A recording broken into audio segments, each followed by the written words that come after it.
Hello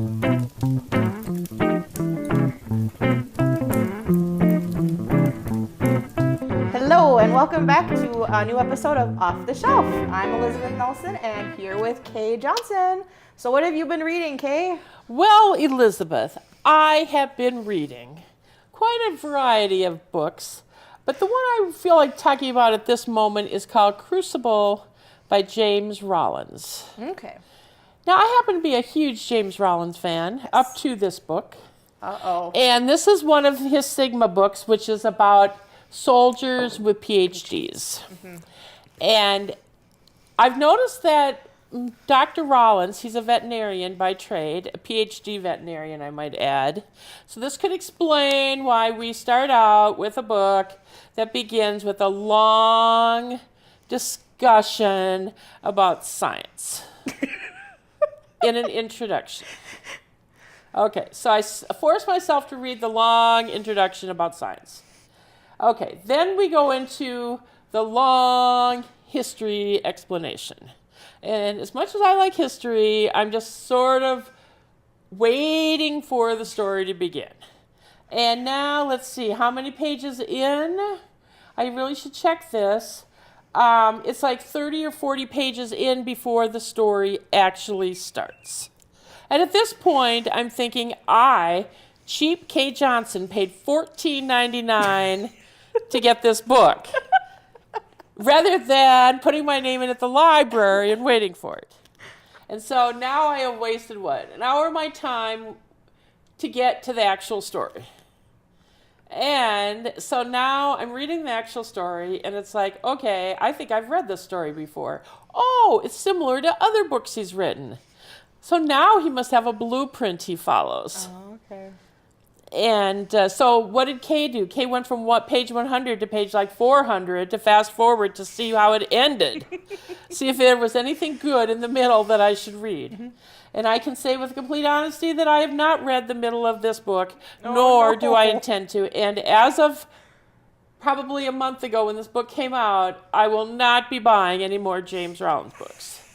Aww. Now, people seem to like it, but I don't know how you can get through all these pages before you even get to the darn story. And I'm the first to say James Rollins seems to be a really smart guy. Mm-hmm. But he doesn't need to impress me. I'm willing to accept it. Okay. But I'll tell you, $14.99 could have bought me a lot of $1.99 books. Yeah. And I wouldn't have had to deal with any science. You know? So did you feel the same when you read Jurassic Park? Was that too much science too? Or No, because I saw the movie before I read the book. Okay. And I really liked the movie. And so I wanted to read the book because it was by Michael Crichton, who he's an interesting author.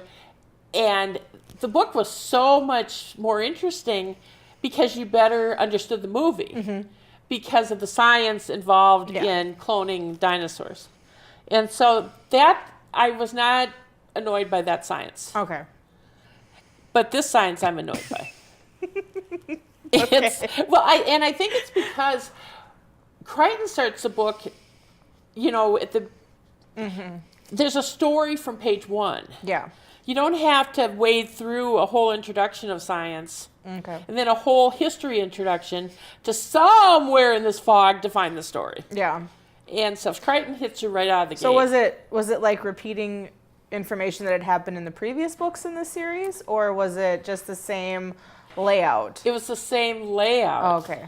But the other books didn't annoy me as much. I think because it took so long to actually get into the story that it was like, oh, dear God, spare me.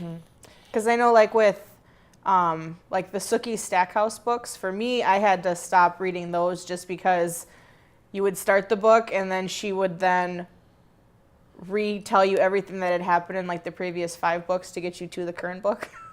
Oh, no, his books can actually be read as standalones. Oh, okay. And so you have that advantage.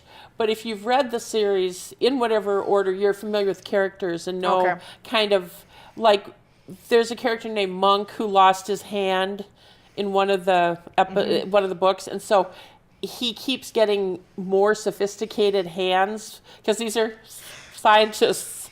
And so now he has one that has some kind of brain electrodes so that he can actually control it like you and I do with our hands. Yeah. And stuff. And he likes to have it so like he'll put his hand like on the counter and then he can think and it'll walk across the counter. Like Cousin It? Yeah, and I think it also blows up at some point because there's like dynamite in it or something, or probably some type of high-tech explosive. But Okay. it's better. That's actually a fairly good part of it. But yeah, so I have to say that, and I waited a long time for this book. This is another thing. I know you had. I think on a previous couple we've talked about books you were another waiting thing. for. He normally brings out a book once a year, and they come out, I want to say in the summer or something. Well, not this one. Boy, we had to fast forward to January. Oh. $14.99 too. Gosh, it just about kills me. I think we have the name for this show, the $14.99 show. Yeah. Well, the thing of it is that you can get these books from the library and they're free. It's just that you may have to wait a while. Like I am still waiting for the book, The Library. I've been waiting almost a year for that book. I actually downloaded the sample to see if I wanted to stay on the list, and I did because you had said it was so good. That's and just kind of, I find that really funny though because I wasn't even on hold for that book. I went on Libby and just downloaded it, and I didn't can't even have to believe wait that. for How is it. that possible? I don't know. Well, I need to spend some serious time looking at these books, I think, because I seem to be running on empty. Yeah, because it's, I was just looking at, here it is. It's the library book by Susan Orland. Yes. Mm-hmm. And it's about the great fire in the city of Los Angeles downtown library. Yep, the Central Library, the Yeah. big hub. Yeah, it's like blocks Yeah. and stuff. So, but the 20 pages I read in the sample were really good. So I am going to get that book, and the heck with James Rollins. So what are you reading, Betsy? I can only hope it's better than The Crucible. Yeah, I read a couple of better ones. I just finished the new Nicholas Sparks, Every Breath. Love is in the air. I know. I like Nicholas Sparks books. He has his little niche carved out there. This one, the story centers on a guy from Zimbabwe is coming to North Carolina to meet his biological father, who he's never met. And then it also, his next door neighbor on this beach in South Carolina, her name is Hope, and she's out for a friend's wedding, and her father has just been diagnosed with ALS, and so she's got a lot she's trying to figure out too. And it's just sort of how they meet and what kind of transpires with them meeting. And it all sort of centers around, there's a mailbox called Kindred Spirit on the beach, and it's just a mailbox in the middle of a dune that people can go and leave letters in, and then you can read what people have left, sort of like that Letters to Juliet type thing. Oh, yeah, in Italy. I suppose the lake house would fall into that story too, the movie, with the letters passed back and forth. But yeah, it was really good. I read it might have read it all in one day, actually, now that I think about it. Nicholas Sparks, I was going to say, No, they're neither. but the one thing I really did like about this book is that he changed it up a little bit, whereas he inserted himself into the story as though it were true.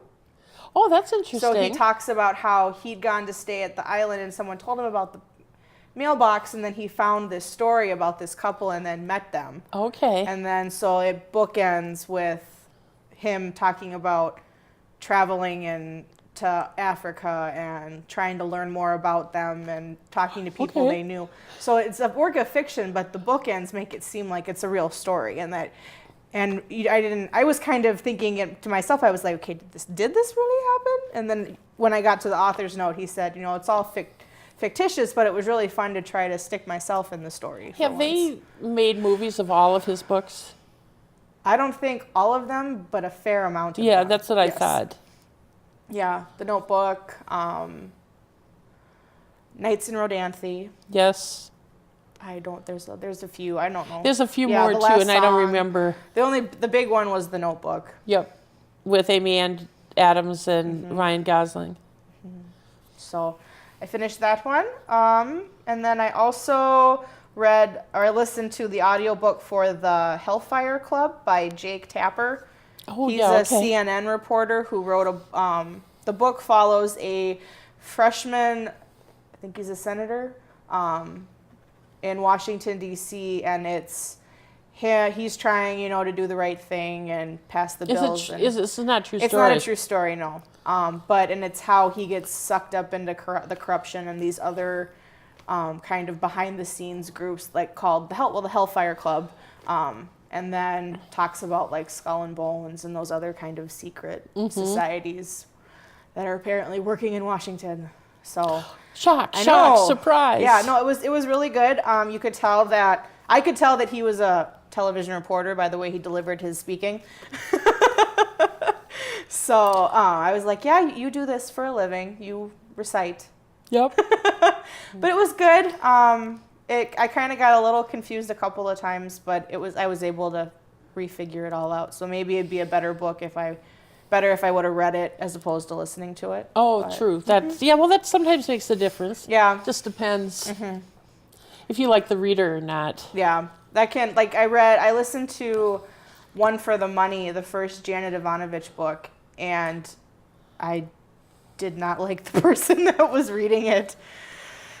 I mean, I wasn't actually a super huge fan of the book either, and I know I'm just going to get all kinds of hate feelings sent at me now for saying that, but maybe I need to read a couple more to get drawn into it, but especially the audiobook version was just really hard for me to get into because it was the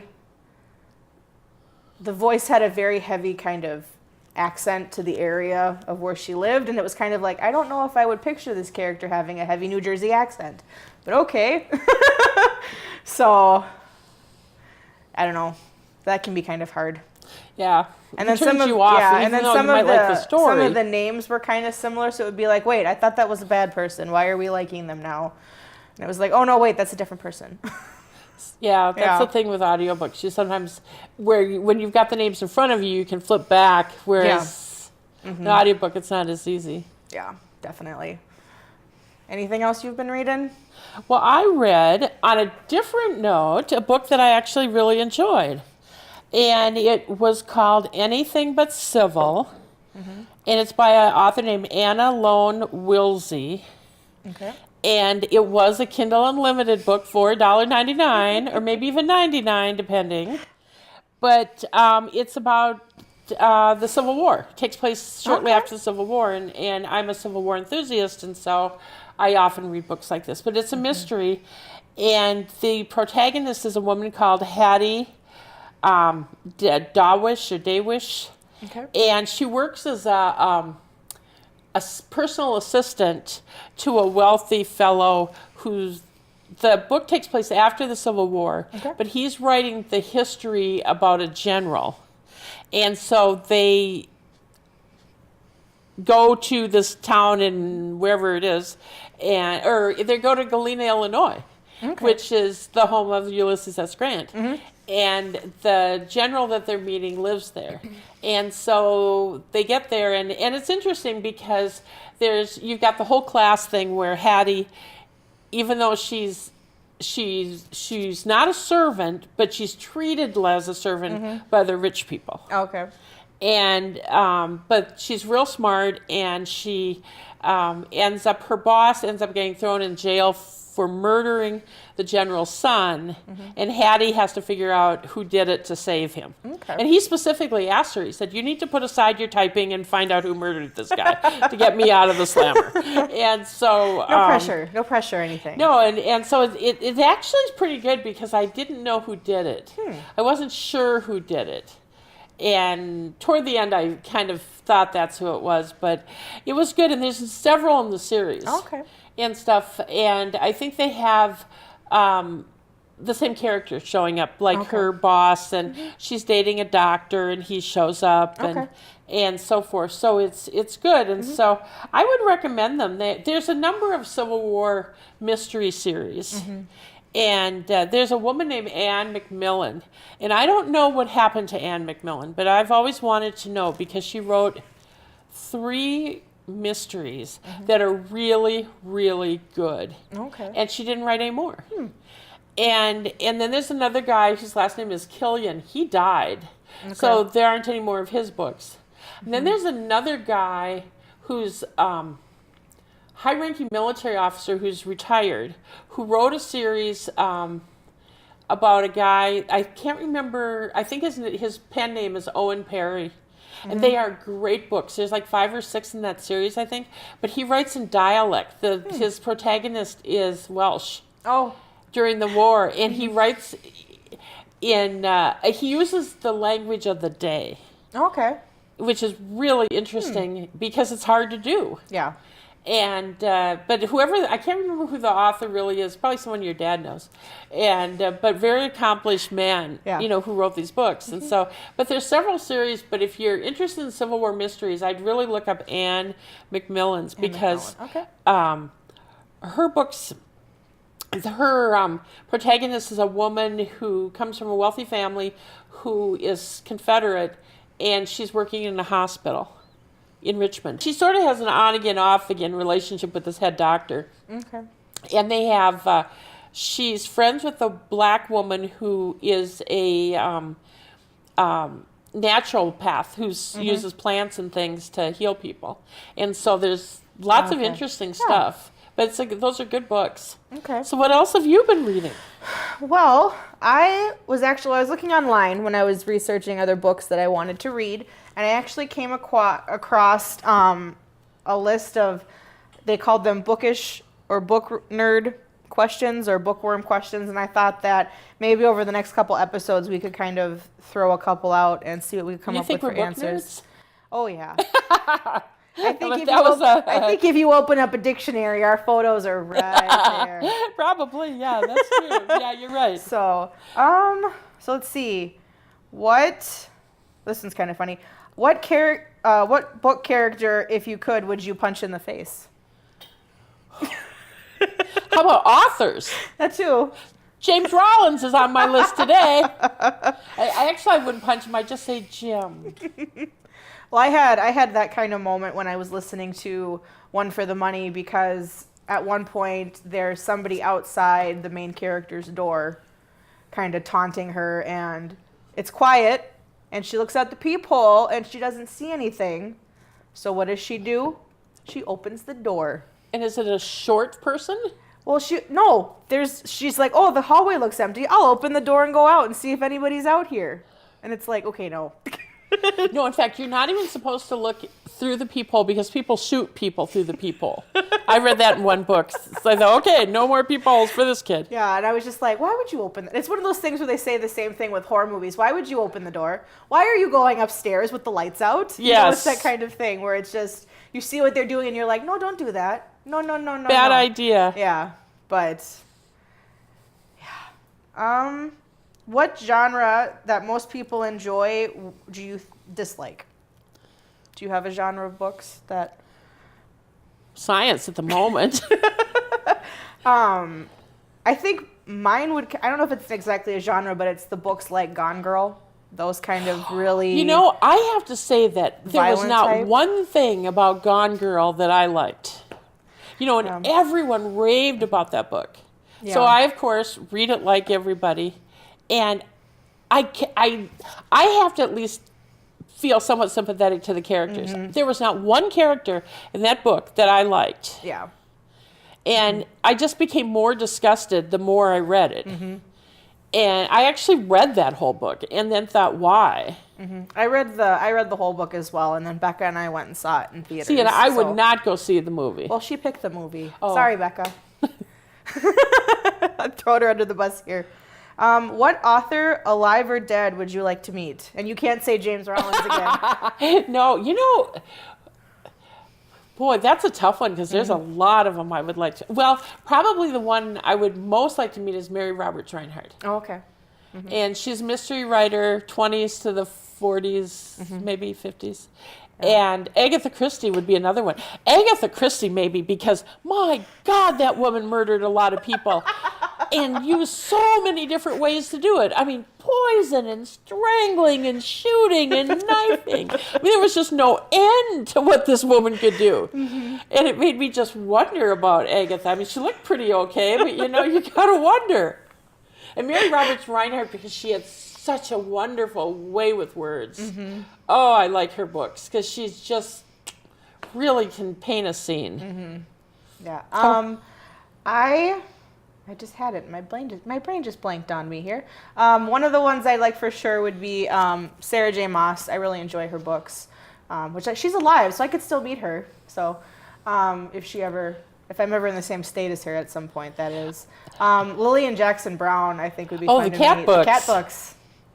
Yes. Well, I am a huge fan of Cork O'Connor books that William Kent Kruger does. And I've met him, and I've interviewed him, and he was everything I would have hoped. Oh, good. The same with House Wright, who's a Minneapolis author.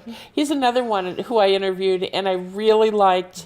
And he signs his emails House, which I think is kind of fun. And, yeah, he was another, and I really like his books, too. Yeah. So, yeah, both of those, even William Kent Kruger I actually met because he was the One Book, One Community author a couple of years ago. Let's see. If you could live in a book for one day, what book would you live in? I think I'd want to go to Harry Potter. I think I'd want to go to... Hogwarts? Yes, I would like to go to Hogwarts because I want to see those stairways move, and I want to see those pictures talk, and I want to see the ghosts through the dining, and the food appear, and there's just no end to that magic. Yeah. How about you? Mine's a little more simple. I like some of these. I've been reading a lot of the books now where they go to the cottage on the beach. Oh. I'm like, well, that'd be perfect. Even if it's up to a cottage on Lake Superior, that'd be great by me. Something about a comfy chair and a glass of tea and the water in the background sounds perfect. Fire in the hearth. Yeah. Perfect. Yeah, no, I thought Hogwarts wouldn't you like to see those people? Yeah. But there's always something bad happening. You can't just go to Hogwarts and have a normal experience. I want to see that cat, too. What's that cat's name? Mrs. Norris. Yeah, Mrs. Norris. She was one sad-looking cat. Yeah. So the big debate on most pages. Do you use a bookmark or do you dog your book pages? Guilty. Dog ear pages on occasion. I actually have bookmarks, but I find them to be annoying. Oh, yeah? Because I have to put them in, and I take them out, and then they fall off the chair, they fall off the table, they get caught in the cushions, and I can't find them. Well, I had to switch all of my bookmarks to the magnetic ones that go all the way into your book, because I've discovered with an almost 3-year-old, if he sees little pieces of paper sticking out of the books, he will go one by one by one by one and just pull them all out. And then you have no idea what you were reading. That's one nice thing. Or he'll stick them back in at a different point. So then you open up to keep reading and you're like, this is not what I was reading. This is new to me. That's one great thing about a Kindle, I will say, is that when you shut it off and turn it back on, you're exactly where you were. Yeah. Well, he was trying to figure out the Kindle the other day. Uh-oh. He figured out the light goes on when he opens the cover. And so then he was poking, trying to get it to unlock. Well, and I was he knows about this electronics. Could be bad. Yeah, he's a little too smart for his own good when it comes to that kind of stuff.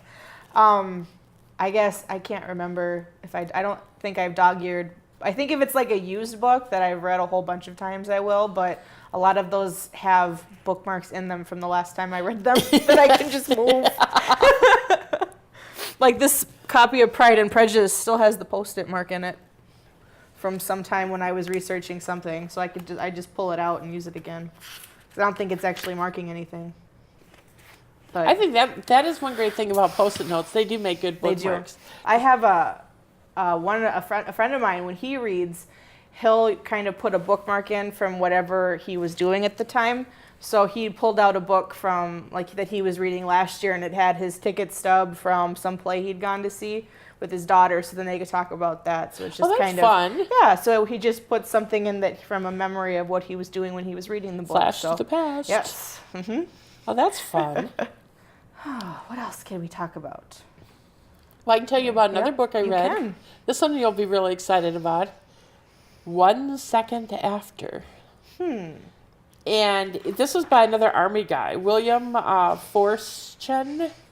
Sure. And it's about, I'm into, end of times literature and so on. And this one is about the end of the world as we know it, when there is a nuclear detonation in the atmosphere, or EMP, I think, and it destroys all electronics.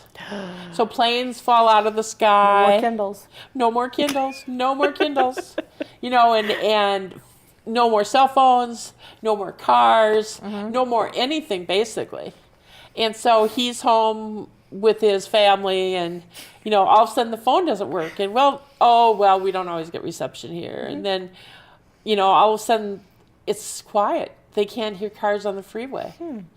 And so then they realize that they're literally thrown back to Civil War, colonial times. Go to bed, follow the sun. Yeah. And there's no food. They have to. So they literally are eating. They eat the horses. They eat the dogs. And his daughter's a diabetic. She dies because there's no more insulin. No. But it's an interesting idea because it could happen. Well, there was several years back. There was a TV show where the power went out. And that was the same kind of thing. There was no, I don't know if it was all electronics, but I can't remember the name of the show. But it was I remember the power went out, and then they were running around looking for stuff. Yeah, there's just all of a sudden, and he's like knows how to do a lot of stuff like they do in the Army, and so he's actually sort of a step ahead, But even he says, why didn't I stockpile food? Because I knew this, or he was a smoker. He has no cigarettes. And it's not a bad thing. Well, that's what his daughter said. I wanted you to quit for years, Dad. Now you can. And but it's an interesting idea because it's realistic. It really makes you think, what would you do if this happened? I mean, North Korea did it. Detonated a nuclear bomb in the atmosphere. We wouldn't die of nuclear fallout. We would be destroyed because the problem is that when you go back in time to like the Revolutionary War or Civil War, the land supported X number of people. And there's so many more people now that a whole bunch have to die off in order to be sustainable. And so that's interesting to think about because, wow. Depressing. Well, it is a pretty depressing book, actually. I could see that.